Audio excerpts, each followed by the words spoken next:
This is the Baseline FaceTime podcast, and we've got another great episode coming at you right now. Let's go.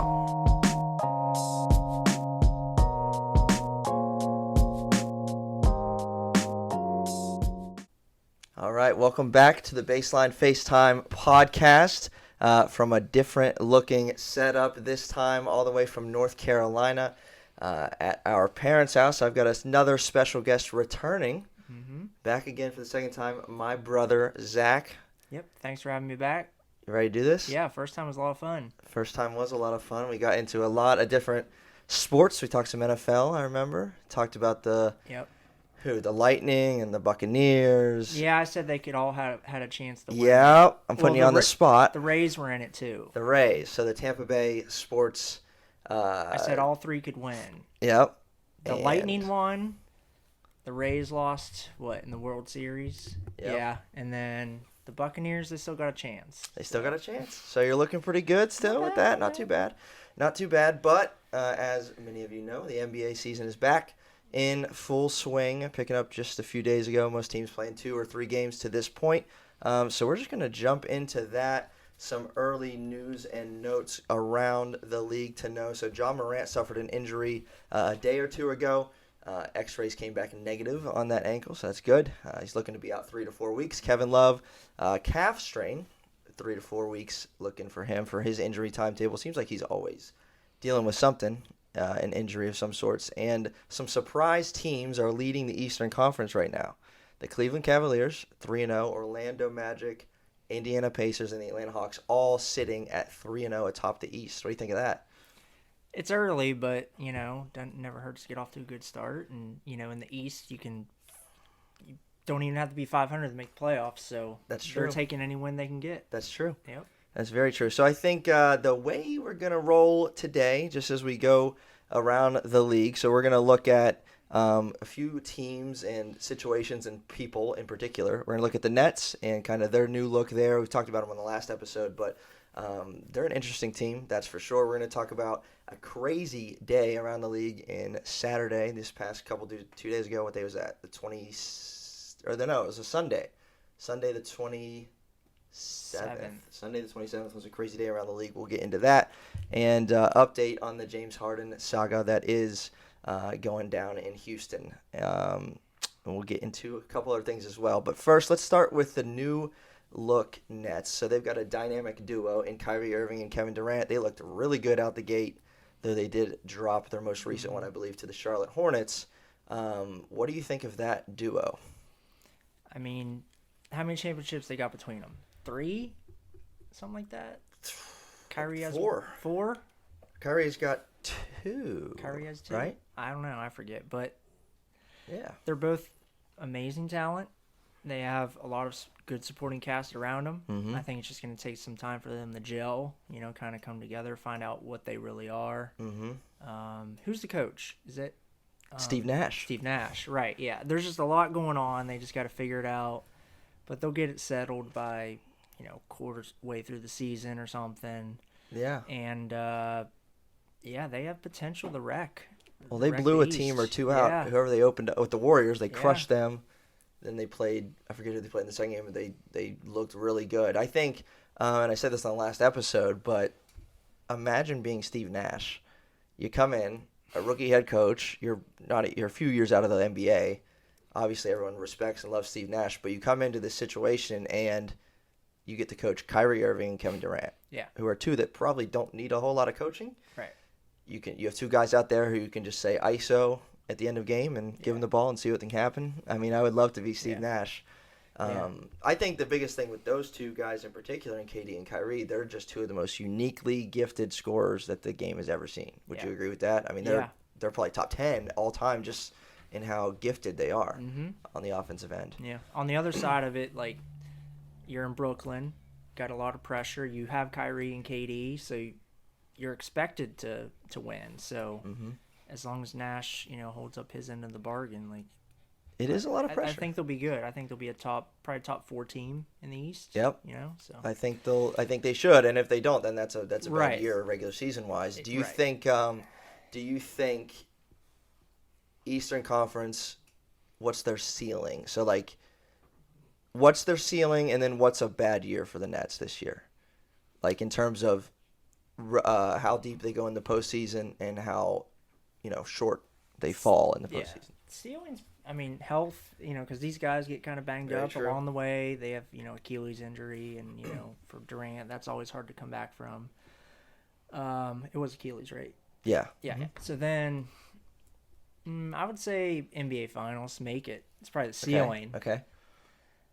I don't know if they can pull it off, but Yeah. well, disappointing is like getting knocked out in the second round. By like, Boston or something like that. I think they're probably expected at least to make it to the conference finals. Okay. Yeah, so, I think that's probably fair. And I mean, they're going to have, if you look at it, they're probably going to have a tough matchup in the second round. Yeah. Could be Philadelphia, could be Boston, could be Milwaukee. Who knows how it's going to shape out. It's tough.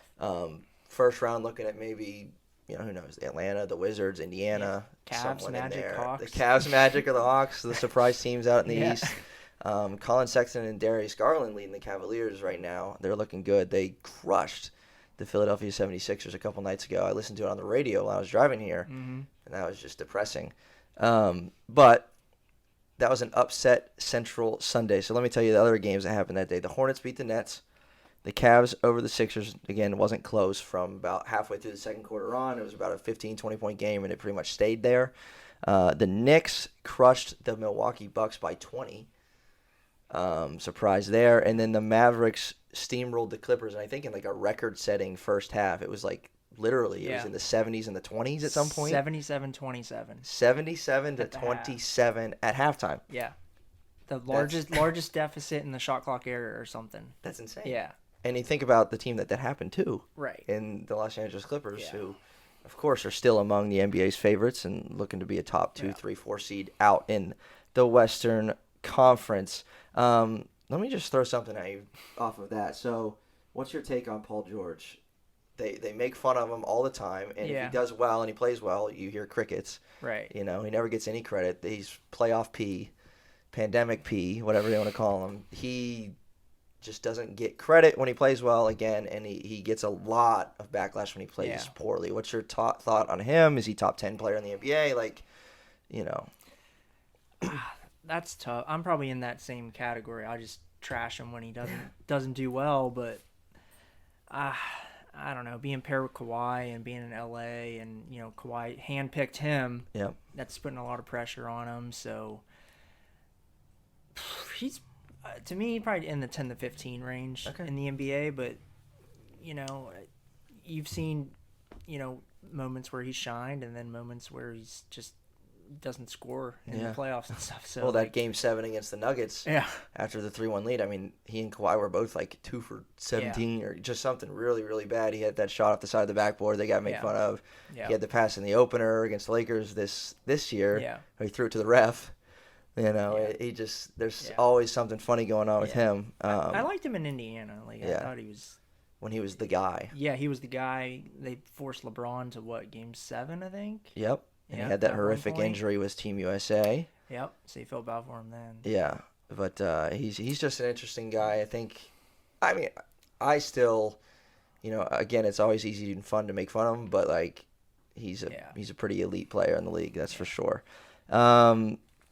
So let's give an update on the most talked about player in the NBA right now in James Harden.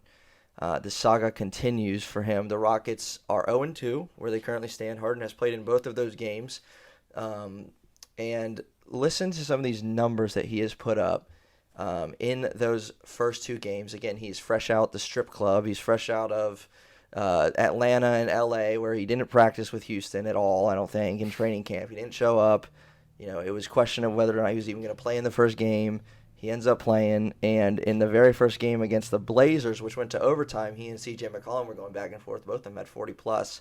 James Harden had 44 points and 17 assists. I mean, if he keeps putting up numbers like that, he's just going to say, do I need the practice? I mean, I don't know. He's out of shape. It's hilarious. He's just a pure scorer. He's amazing. It's amazing that he can do that. Yep. So, with a new-look team. Yeah.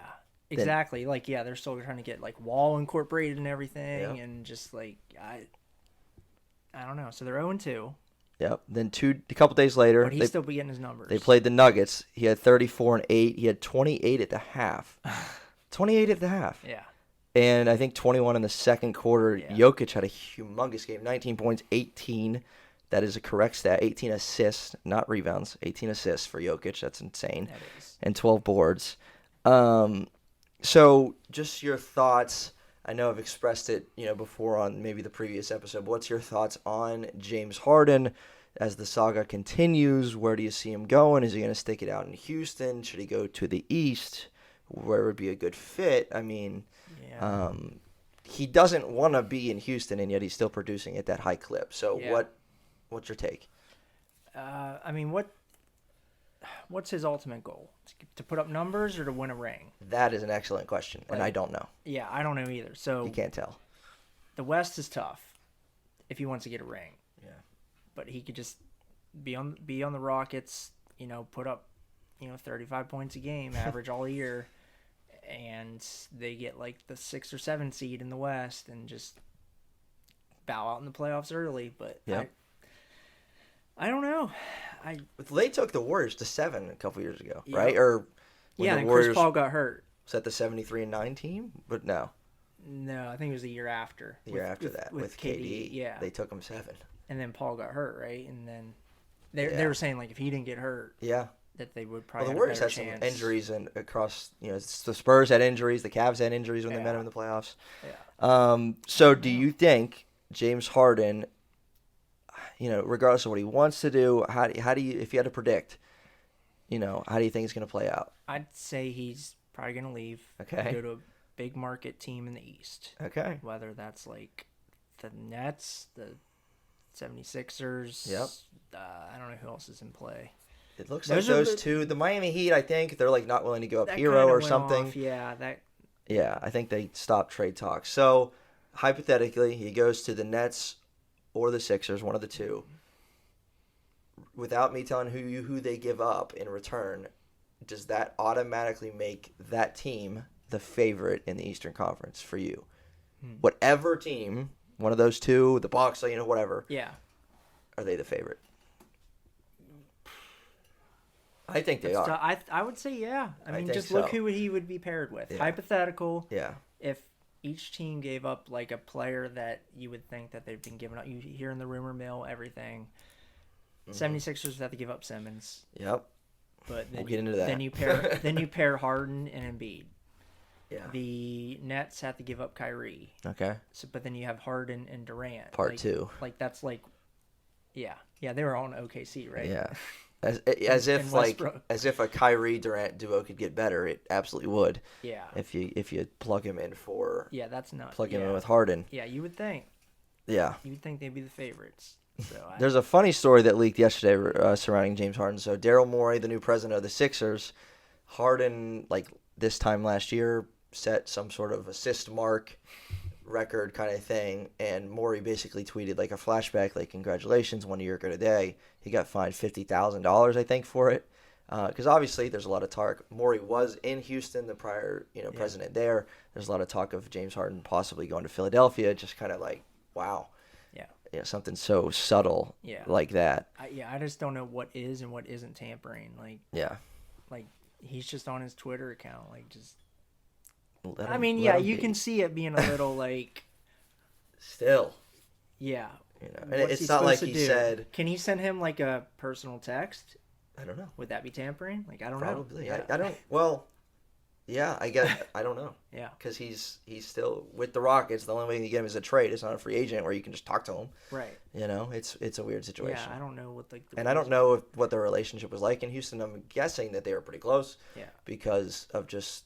One, the rumor that he could want to go to Philly, and two, just the fact that like Harden's produced at such a high rate in Houston, with Morey being in charge there. Pieces around him, Yep. So, of course, I want to get your take on this because I've just been going back and forth, even more so with seeing James Harden produce at such a high rate, and the Sixers actually struggle a little bit. They're actually losing right now, 11 points to the Raptors.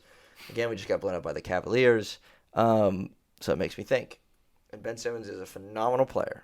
He's my favorite player in the NBA, hands down. But should the Sixers, in your opinion, if it was Ben Simmons and a draft pick for James Harden? Should they do it? Should they? I mean, you got to look at this like short term and long term. Like, Okay. he's like what, 7 years younger? 7 years younger. It's 24 years old, And 2 or 3 time 31. All-Star, Yeah. All NBA defensive team Yeah. member. If Sixers are in like win now mode, I think, go for a championship when Embiid's still in his prime. You know, Okay. all this stuff. I think they should do it Okay. and get Harden. And like you said, if they have trouble scoring, he's your guy. Yeah. Like, he's gonna come in and be your guy. Yeah. So like, yeah.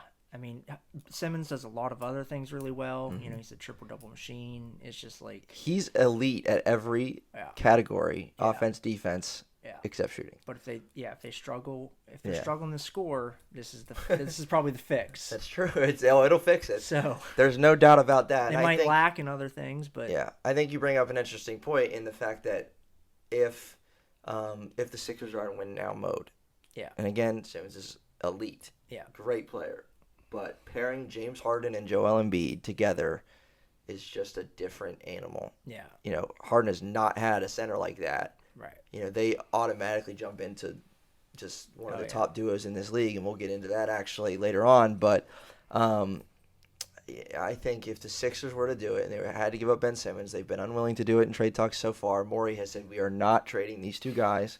I think their idea is to wear them down and be able to put 4, 5, 6 guys and a And buttload bunch of picks together Yeah, and go and get James Harden, with Tobias Harris actually being the centerpiece. You see a lot of pictures on Twitter with Tobias Harris in a Rockets jersey and with like a prayer emoji, yeah, because they want that to happen. He's got the worst contract in the NBA, in my opinion, yeah, on a max deal. And I like Tobias, but as we saw in the playoffs last year, he is not Jimmy Butler. No. And so I wish we would have kept him. But before I get in my feelings too much, I have a hard time, and I have a hard time answering that question, so I'm not going to. But I do agree. If they're in win now mode and they don't think Ben and Joe are going to whatever together, which I am not in that camp. I'm very much in the camp that these two will, you surround them with the right guys, which we've tried to.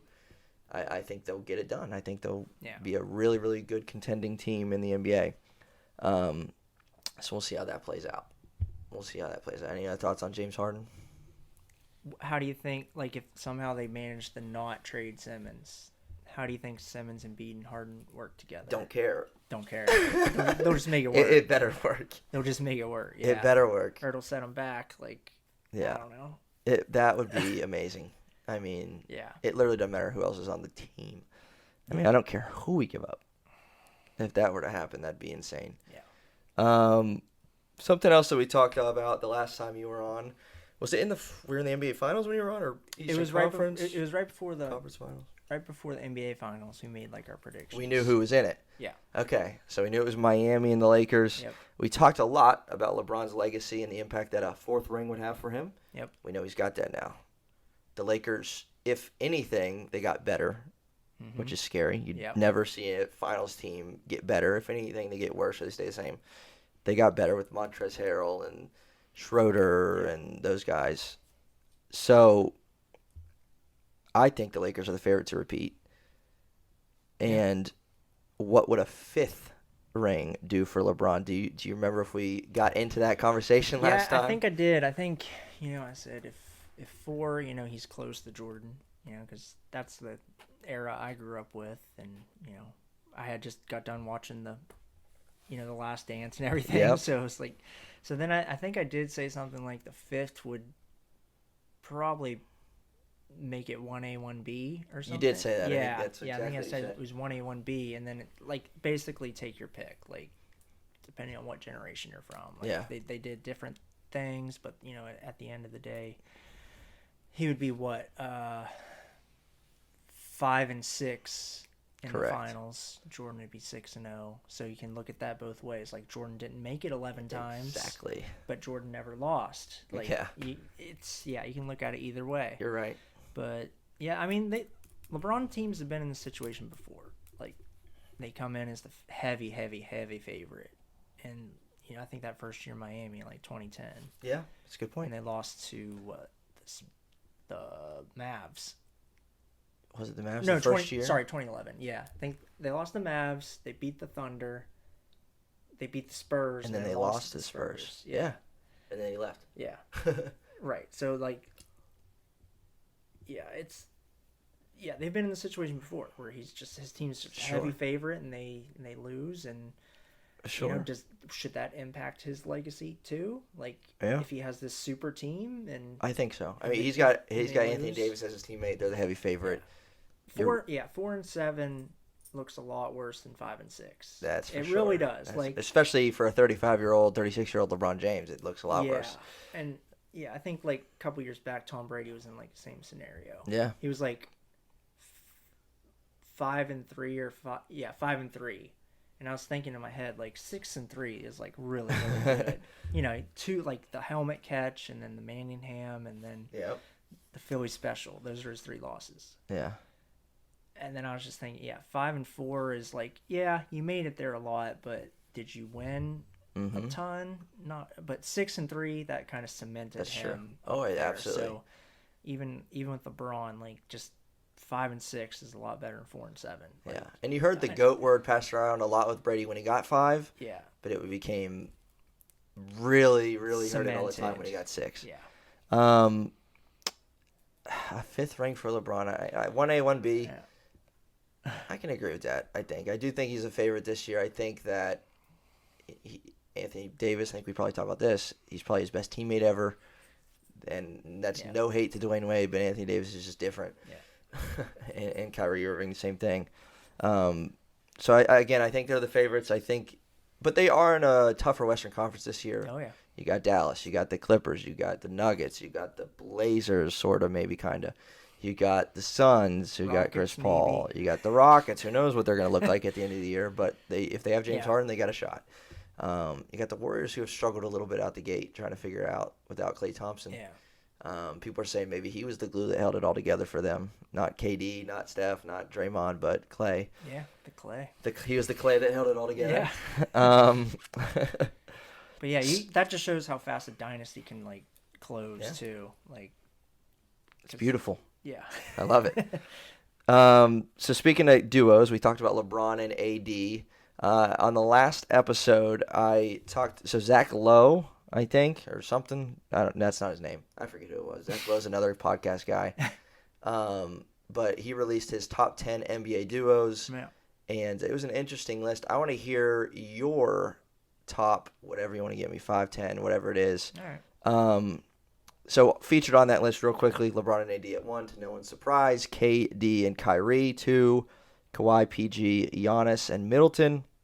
At 4, Jokic and Murray with the Nuggets, followed by Jimmy and Bam. So both those, a lot having to do with the NBA bubble and what they were able to do there. Yeah. Followed by Luka and Porzingis in Dallas, the backcourt in Portland, and rounding out the top 10 with James Harden and John Wall, and Russell Westbrook, Bradley Beal, with a lot of honorable mentions, including my duo of Ben Simmons and Joel Embiid. So give me I agree with that list, I think, kind of, sort of, but what would you do?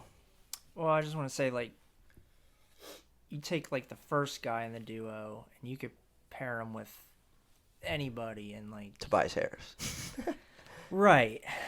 It's just, like, every guy on this list is just, like, tough. And then, 1 through 5 on this list, you could argue those are, like, the top 5 players in the NBA or something. So I really focus on, like, the second guy here. So, like, I see. Of course, like, AD is your second guy. Like, yeah, that's number 1. Okay. KD and Kyrie, I still have 2. Okay. Matched with what Zach said. Whatever his name is. Yeah, whatever his name is. Is that? Yeah. So then, again, we'll have to see how they end up playing throughout the year, the Nets, but just pure talent alone. Yeah, they're amazing. Not as teammates, but just separate, like just KD and Kyrie. Steve Nash has the greatest team to ever start a coaching career with. Yeah. I put Giannis and Middleton 3, because, they have that, consistency, and Middleton went off the other night for I don't know how You know who's going to much. be big for them? Drew Holiday. Yeah. That's huge. Yeah. They needed that. Yeah. So he might make a big difference. Little biased, but I did throw in Embiid and Simmons. Let's go. You I'll know? take it. Let's So go. yeah. So overall, those. So- I mean, a lot of those ones at the bottom are backcourts, and backcourts we haven't seen together. Yeah. Including the Wizards and the Rockets. Yeah, I kind of throw it like. Yeah, if you had these two guys playing NBA Jam, who would beat who? Yeah. like. That's true. So. That's true. Yeah, Embiid and Simmons. Yeah, you got to look. Yeah, like Defensively, that's the Right. best defensive duo. It's got to be. yeah. Oh yeah. There's no doubt. It's I mean, gotta those guys legitimately could both be first team All NBA defenders. Yeah. Okay, And I like that. Then I had Luka and Porzingis up there too. Okay. Just Luka. Have you said Kawhi and PG? Nope. Oh my. Because of the second guy, like Kawhi, like You're hating on I'm PG. hating on PG. Okay, I see. You're I still have him top 10, okay. but I just Yeah. I I just mean, have Kawhi. considering what they've done recently and the Yeah. struggles against Dallas Yeah. a couple days ago, I mean, Yeah. I Wow. love Lillard and McCollum, but they're just not that they're yet. just the guards and they can only do so much. Yeah. Who else I got here? Denver, the Denver duo. I got them at 8. Like I think they're Yeah. pretty solid too. I mean, just from what they did in In the bubble. the bubble. Recency bias. Yeah, but So what about, okay, you replace Ben Simmons with James Harden. So Embiid Embiid and Harden, where would that be on your list? If Embiid and Simmons are 5, I can only think it'd be moving on I up. think 2 or 3. 2 or 3. I just don't know if I can put them above Katie and Kyrie. Yeah, So probably 3. Yeah. Probably 3. I think my 3 now is Giannis and Middleton. Yeah, I would take Harden and Embiid over Giannis and Middleton. I agree with that. So I agree with that. Katie and Kyrie, I mean, Yeah. I've said it 1,000 times, but just the uniquely gifted Yeah. offensive ability of those two is something again, it's special. if they gel together right, if they stay healthy, Health will be an issue, I Right. think. I mean, Yeah. it has been throughout their careers, or recently especially. But they look good. Yeah. They look good. Let me see if anything I would change. I don't know. Now that you're bashing on PG, I don't know if I'd have him in my top 5 either. There's a lot of good duos out there, especially. There is Westbrook and Beal backcourt. Would you have them over Damian Lillard and CJ McCollum? I don't. Oh my! No. Westbrook. Wow. Yeah. Now what if What's your reasoning?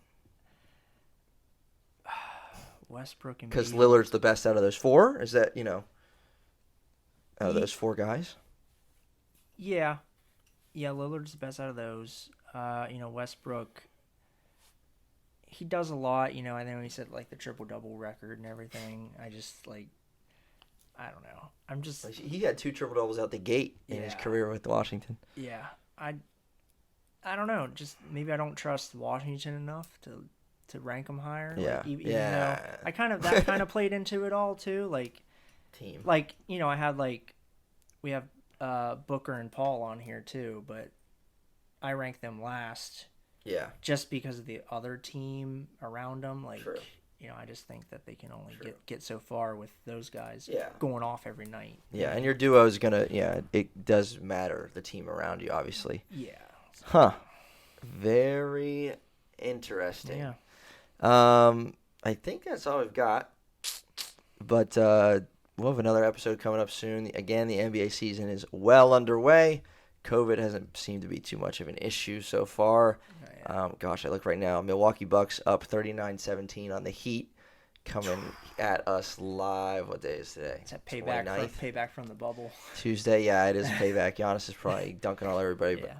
But Now I had a thought real quick. Sixers closed it up. When we All went right. back to the upsets on Sunday, Yeah. I was just looking at who beat who. Hornets beat Nets. Cavs beat Sixers. Knicks beat Bucks. Yeah. All 3 of those teams that won were not in the bubble. And they beat teams that were in the bubble. I think I see what you're saying. Do you think they were tired? Do you think, because they were just playing, what, 77 days ago, I think. Yeah. It was the shortest off I don't know. season. I just noticed that when That's true. I was like, wait a minute. That's a good point. It was the shortest off season in any major sport history. Yeah. You see the Cavs got off to a hot start. The Hawks got off to a hot start. Like, they weren't in the bubble. Like, True. True.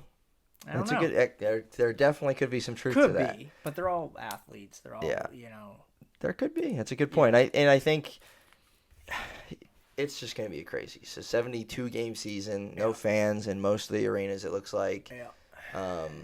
It's going to be wild. I'm just happy that they're playing in their own arenas, and we'll see. I know they only scheduled the first half of the NBA season, and preparing some room in case makeup games have to happen for a couple weeks or something like that, which I think was very, very smart.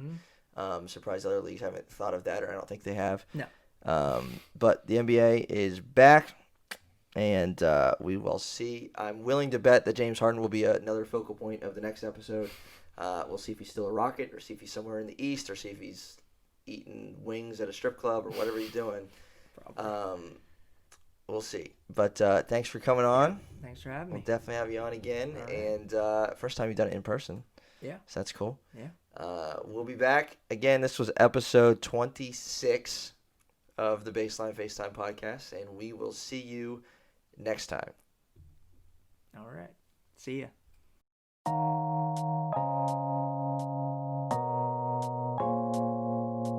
Hey, thanks so much for tuning in to this episode of the Baseline FaceTime podcast. If you haven't already, hit that subscribe button, and we'll see you next time. Thanks.